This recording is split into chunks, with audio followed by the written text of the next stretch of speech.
este estudio. Hoy es el último estudio de fin de los tiempos. Hemos estudiado este tema desde el mes de enero. Cubrimos básicamente enero, febrero, marzo, abril, mayo, junio, julio y todo agosto. Estamos empezando septiembre. Entonces, básicamente hemos visto 8 meses, 2/3 del año sobre este estudio. Obviamente estuvimos ahí, la mayoría fue digital. Recordarte que en Spotify se estuvieron subiendo la mayoría de las sesiones. Hay algún par de sesiones de, sobre todo lo que fue las 7 cartas a las iglesias de Apocalipsis. Hay algunas 2 que no están. Voy a tratar de hacerlo, grabar el puro podcast, el puro audio y subirlo para que estén completas.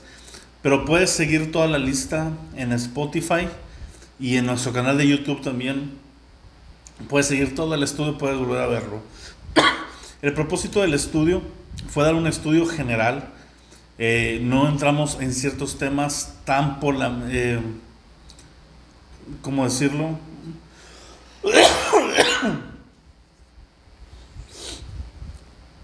Perdón. El propósito del estudio fue ver un bosquejo general y ver cada tema importante. Hay muchos temas que faltaron. Vamos a seguir teniendo este tipo de estudios. Vamos a tener algún estudio sobre libros o porciones específicas, capítulos que hablan de ciertos temas. Lo vamos a seguir teniendo. No pretendemos haber abarcado todo en 8 meses. Como les decía al principio de la enseñanza, número 1 es una enseñanza muy, muy profunda, vasta. Es básicamente uno de los mensajes principales a lo largo de la Escritura, uno de los mensajes centrales del Evangelio. Es como hablar de la salvación, hablar de muchos aspectos sobre el Espíritu. Son temas muy vastos. Entonces lo que queríamos es que tuvieras una proximidad acerca de este tema para quienes no conocían absolutamente nada. Y ahorita vamos a ver, esta última serie o esta última enseñanza se llama pensamientos, ¿verdad? O conclusiones acerca del estudio. Entonces, pero recordarte que aunque no vimos todo lo más profundo, lo más importante es que tú desarrolles una cultura de profundizar en este tema, de conocer. Hay diversas escuelas de pensamiento, hay diversos grupos doctrinales. Yo traté de manejarte lo más neutro posible en aspectos que yo aún no termino de tomar una postura, y en aquellos que ya tomé una postura aún traté de mantenértelo lo más, darte las herramientas para que tú tomes una postura, ya que es un tema que no, como te decía al principio, no son dogmáticos, ¿sí? Estos son temas que tenemos que reconocer. Aquel ministro que se diga experto ya está faltando ahí un poco de humildad, y tenemos que reconocer que hay ciertos puntos que tenemos diferentes porciones que nos pudieran inclinar a un lado o a otro de ciertas tendencias, y no pasa nada. Podemos abrazar nuestra tendencia personal, tener un panorama personal de últimos tiempos, y esto no debe ser un tema que divida a la iglesia. Eso es algo con lo que empecé y quiero cerrar. Este tema no debe de dividir a la iglesia. Si este tema divide a la iglesia, se está mal enseñando, aunque tenga mucha sabiduría el expositor. Si lo que pretende es polarizar y hacer una entre unos y otros, la única forma en la que está el tema suelto es cuando lo rechazamos, cuando creemos que Jesucristo no va a venir o ya vino. Ahí sí estamos incurriendo en algo ya herético. Pero cuando nosotros simplemente no tenemos toda una esquema en algunas porciones, que si el rapto es antes de la tribulación o después de la tribulación, que si la iglesia es raptada o la iglesia lo cruza, ese tipo de detalles, realmente nosotros podemos tomar de varias posturas lo mejor y caminar con un entendimiento y caminar con un amor y un anhelo por este tema y enseñarlo de la mejor manera que podamos tenerlo, que ese es otro punto. Parte de enseñar este tema es que tú te volvieras una persona curiosa, y de alguna manera también es algo que puedes compartir. Los apóstoles y las iglesias de los primeros siglos, mucho de su evangelismo estaba basado en el hecho de que Cristo venía por su iglesia. Y durante los 70 hubo un boom a nivel mundial y en el movimiento en el Jesus Movement People, donde muchos se convirtieron, y el tema central en esos años era la venida de Jesucristo. En algunos sectores se empezó a enseñar un poquito desbalanceado, y lo que produjo fue algo curioso, fue que produjo una generación que no se preparó para su estilo de vida, pensando que perdón, en 5 o 10 años era el rapto, y pues ya estamos en el 2020, no fue el rapto, y algunos de ellos no se prepararon. No se trata de eso, se trata de aprender, de estar listos si viene mañana, ¿verdad? Y de planear nuestra vida como si vinieran 20 años más. Tenemos un esquema que hemos visto de eventos donde creemos que como generación estamos muy cerca de los principios de parto, de los principios de dolores. Yo nunca me atrevo a pronunciar que mi generación es la que lo va a ver. Pudiera pasar, porque es una posibilidad. Recordar también que durante estos tiempos, durante estos meses, los temas que vimos fueron temas que parecen muy centrales en el libro de Apocalipsis, y obviamente, reitero, se podría dar un estudio muy profundo, tal vez de un mes, mes y medio, de cada punto en específico, y pretendemos hacerlo. El propósito principal de este estudio durante este tiempo ha sido prepararnos para empezar esta cultura de últimos tiempos, muy relacionado a la casa de oración, muy relacionado a todo lo demás que estamos llevando a cabo. Pero parte principal es estar preparados. Uno de los propósitos o de las meditaciones de este fin de estudio es: ¿qué tan preparados estamos el día de hoy a comparación de hace tiempo, de empezando el año? Nos tocó un año increíble, nos tocó un año en el que empezamos a hablar sobre las diversas pestes o enfermedades que estaban anunciadas en fin de los tiempos, y llega una pandemia a nivel mundial para las actividades de todo, entre ellas de la iglesia, y empezamos a experimentar de alguna manera muy light, obviamente, las restricciones de congregarnos. Empezamos a experimentar lo que la iglesia de los últimos tiempos va a vivir en una forma polarizada, de no poder congregarse porque están en persecución. Con nosotros no fue una persecución, estamos sin congregarnos por razones de salubridad, pero en los últimos tiempos va a haber una persecución, y algo que nos permitió un poquito ensayar es cómo está mi vida cuando dejo de congregarme. ¿Cómo está mi vida cuando dejo de asistir físicamente a una iglesia? ¿Me apago? ¿Dependo del mensaje cada domingo? ¿Dependo de las actividades? ¿O mi relación está conectada con el Señor? Claro que es un mandato no dejar de congregarnos. Claro que esto es un tiempo, y lo seguimos haciendo en línea, y la congregación de los santos va más allá de 4 paredes. Y lo estamos haciendo con libertad. El día que nosotros quisiéramos nos podíamos reunir en nuestros hogares con las medidas necesarias y intercambiar palabras, platicar, conversar. Entonces, pero vivimos lo que fue la restricción a nivel congregación local, en todo México. Y yo platicando con amigos pastores, otros amigos que no son pastores, pero que están involucrados en el liderazgo, o simplemente con mucha de la gente que conozco cristiana, sí vimos que tristemente hubo un porcentaje grande que experimentó, o ha experimentado, o está pasando tiempos de desánimo por el no poder reunirnos. Y esto es algo que nos debe de evidenciar dónde está nuestra base, dónde está nuestra fortaleza. Si realmente estoy conectado en mi día a día con el Espíritu Santo y con la palabra, yo podría estar fuera del mundo congregacional. Hemos hablado de persecuciones donde gente va a atravesar por cárcel, gente va a atravesar por injusticias, por muerte, por desolación. Entonces, de tal manera que este mini ensayo, donde fue probado un poco tal vez nuestra economía, donde fue probado un poco nuestra vida espiritual diaria, nos debe de llamar la atención y decir: a ver, Si esto es en una pandemia, ¿cómo vendría en últimos tiempos? ¿Cómo estaríamos nosotros? Porque este tema de últimos tiempos lo que nos ayuda mucho, un propósito de por lo cual quise compartir durante estos meses, es el hecho de llamarnos a la meditación, de llamarnos a la autoexaminación y decir, principalmente por ejemplo cuando hablamos del juicio delante de Cristo, ¿cómo voy a estar si yo el día de mañana, literalmente el 3 de septiembre, soy llamado a cuentas? ¿Cómo voy a ser encontrado? ¿Cómo estaría yo de pie hoy delante del tribunal de Cristo? ¿Qué estaría yo avergonzado en mi vida y que tengo que corregir? ¿Qué cosas me llamaría la atención? ¿Qué cosas no voy a tener excusa de por qué no hice? ¿O por qué hice? ¿Por qué guardé ciertos rencores? ¿Por qué no transformé ciertas cosas?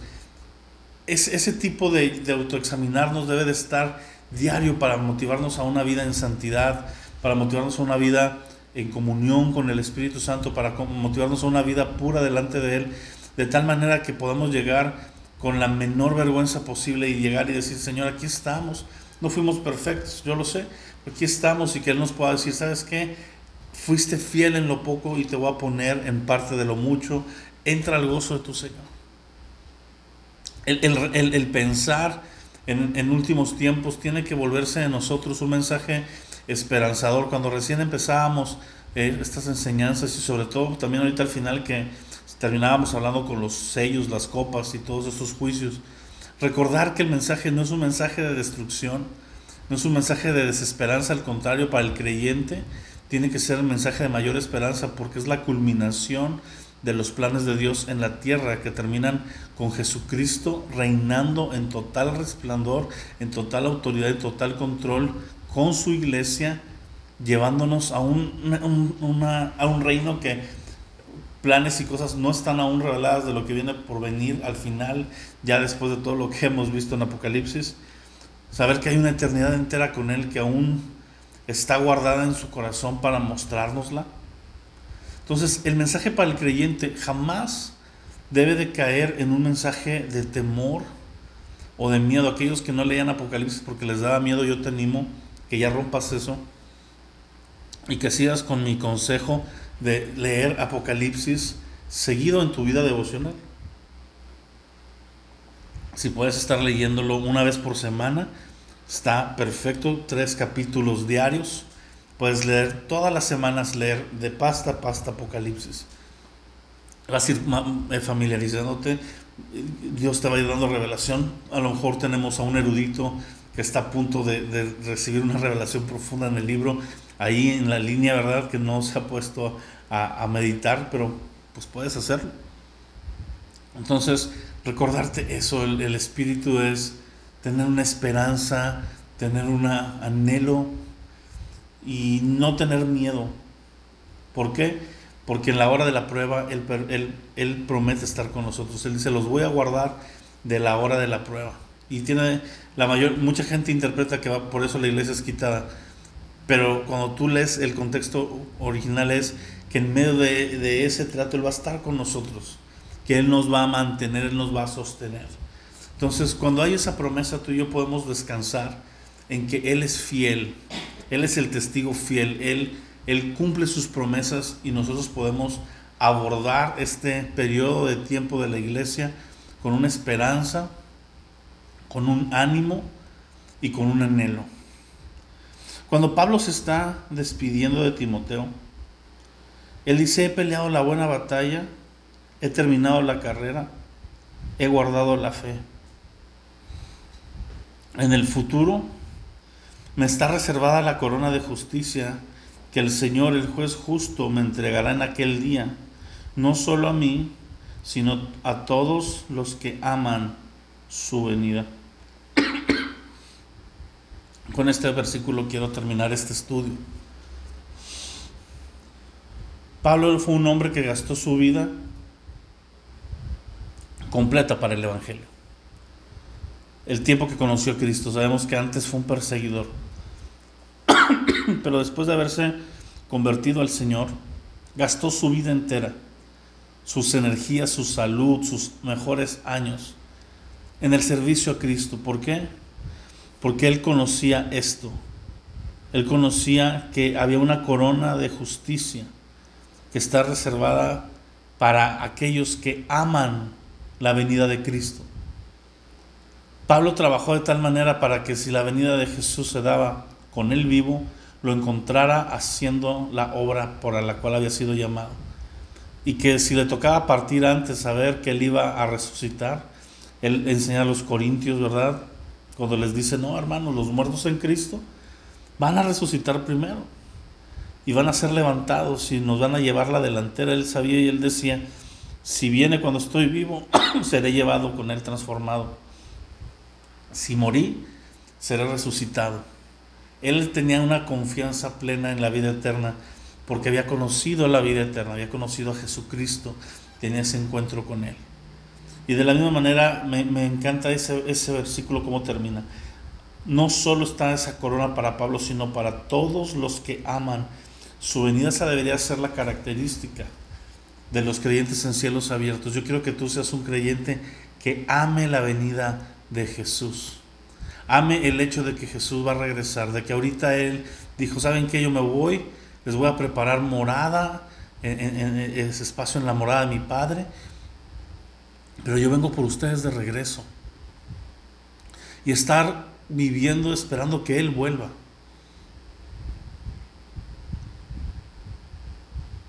Estar viviendo esperando que Él regrese. Y como dice, Él viene y su galardón con Él. De tal manera que hay que amar su venida. Hay que amar el hecho de que Él va a regresar. Hay un sector de la iglesia que está despreocupada por su venida. Hay un sector de la iglesia que desconoce acerca de su venida. Hay un sector de la iglesia que no le importa, que vive para la hora, vive para las cosas inmediatas. Cuando hablamos de amar la venida, hablamos de lo eterno, amamos de todo lo que tiene que ver con el plan una vez culminado lo que conocemos.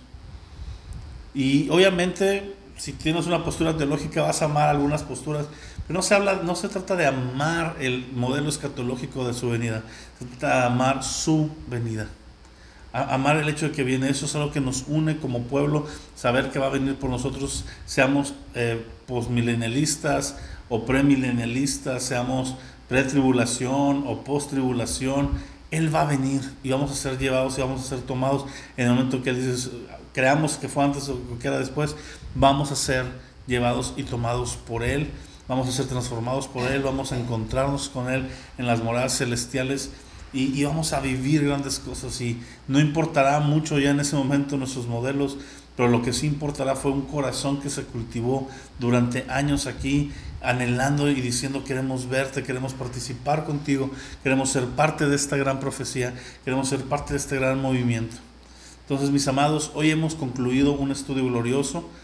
Yo te pido que lo vuelvas a meditar en medida que puedas y consigas. Hay un libro muy bueno que a mí me ayudó mucho durante todo el estudio, se llama Nuestra Bendita Esperanza, de A.W. Tozer. Si lo puedes conseguir, consíguelo, está increíble.